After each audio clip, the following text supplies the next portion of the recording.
కనిపిస్తుంది. కానీ ఈ మధుమేహ వ్యాధి సర్వసాధారణంగా ఇప్పుడున్న రోజుల్లో ప్రతి ఇంట్లో ఇద్దరికి గానీ, ఒక్కరికి గానీ చాలా కామన్ అయిపోయిందండి ఈ మధుమేహ వ్యాధి.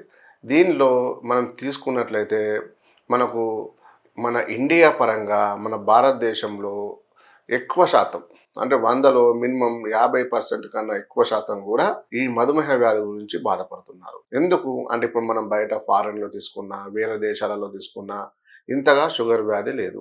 మన భారతదేశంలో ఎందుకుంది అంటే ఇక్కడ ఎక్కువగా రైస్ తీసుకుంటాం మనం. అందులో రైస్ ఎక్కువ తీసుకున్న వాళ్ళలో షుగర్ అనేది ఎక్కువ పెరిగే అవకాశాలుంటాయి.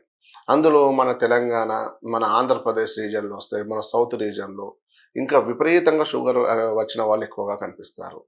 ఎందుకంటే మనం ఎక్కువగా రైస్ అనేది ఎక్కువగా అలవాటుంటది. ఎక్కువ చపాతీలు, రొట్టెలు అలాంటివి ఎక్కువ తీసుకోము మనము.